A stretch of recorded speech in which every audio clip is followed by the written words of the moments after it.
Bismillahirrahmanirrahim. Assalamualaikum warahmatullahi wabarakatuh. Di sini saya akan membuat video tugas UAS Psikologi Perkembangan Peserta Didik yang akan merangkum dari materi pertama sampai yang terakhir, yaitu sampai materi yang ke-13. Jadi materi yang pertama yaitu hakikat dan aspek-aspek psikologi perkembangan. Adapun pengertian psikologi perkembangan yaitu hakikat perkembangan mempunyai 4, yaitu perkembangan, pertumbuhan, kematangan, dan perubahan. Dan adapun aspek-aspek perkembangan ada 6. Aspek proses biologis dan proses sosial. Yang ketiga, proses emosi. Yang keempat, proses kognitif. Dan yang kelima, struktur jasmani. Dan yang terakhir, fungsi mental.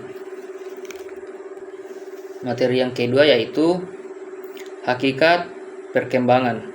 Adapun ciri-ciri hakikat perkembangan di sini ialah bersifat kuantitatif dan kualitatif, dan bersifat progresif, dan bersifat berurutan, bersifat terus-menerus, dan bersifat unik.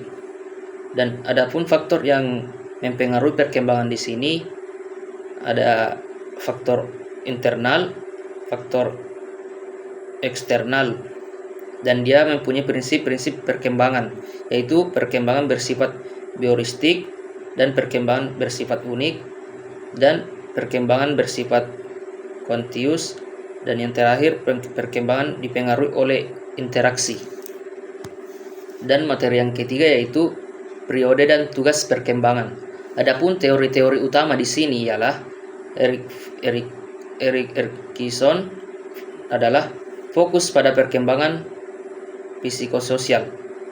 Yang kedua, Jean Piaget yaitu fokus pada perkembangan kognitif. Yang ketiga, Lawrence Koblentz fokus pada perkembangan moral. Yang keempat, Schoenfeld fokus pada perkembangan psikososial.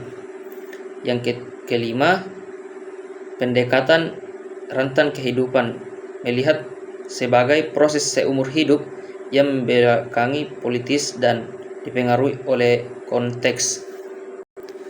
Faktor. Jadi materi yang keempat yaitu faktor genetik dan faktor lingkungan.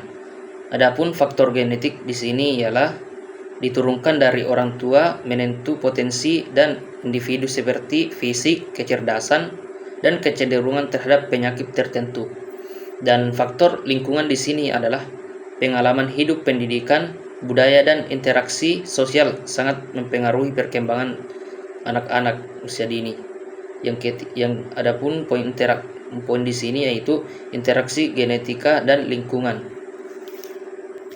Dan materi yang kelima yaitu karakter perkembangan anak usia dini.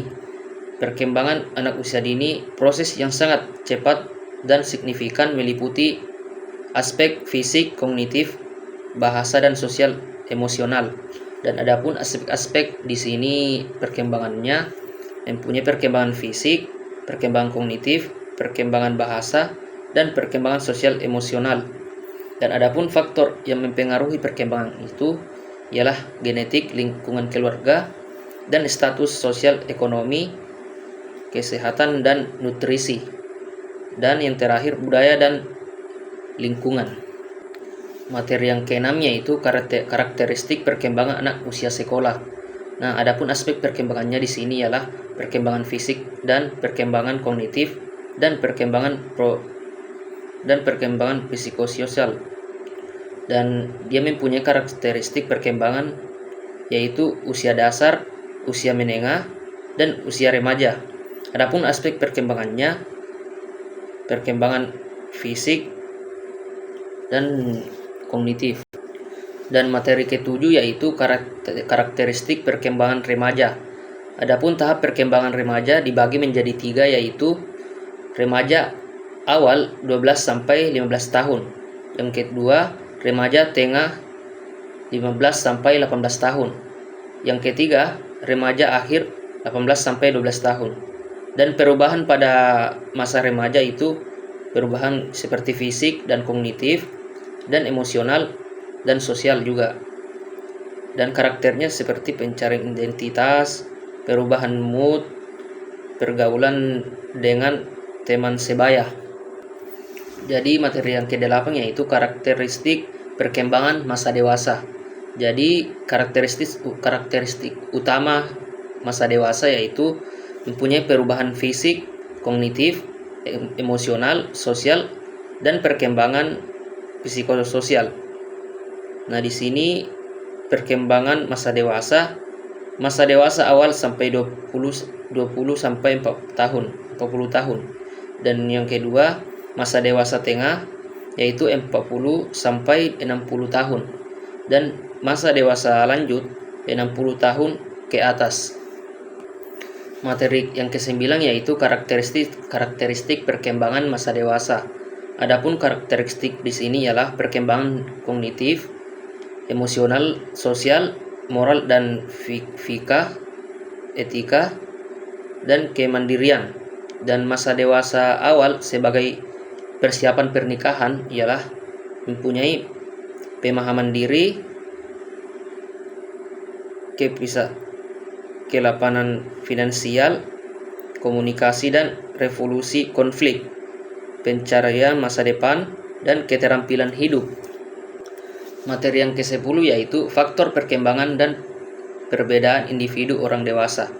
Di sini pembagian masa dewasa yaitu masa dewasa awal, dewasa madya, dewasa lanjut. Dan faktor yang mempengaruhi perkembangan orang dewasa di sini adalah kekuatan fisik, kemampuan motorik, kemampuan mental, dan perbedaan individu, minat, kepribadian, atau kecakapan. Materi yang ke-11 yaitu kebutuhan anak usia SD dan orang dewasa. Anak usia sekolah dasar, pertumbuhan fisik, perkembangan emosional, sosial, pendidikan. Adapun orang dewasa di sini adalah kesehatan fisik, kesejahteraan mental, kehidupan sosial, stabilitas ekonomi. Dan perbedaan utama fokus perkembangan, tanggung jawab, kompleksi kebutuhan. Materi ke-12 yaitu implikasi karakteristik peserta didik terhadap penyelenggaraan pendidikan.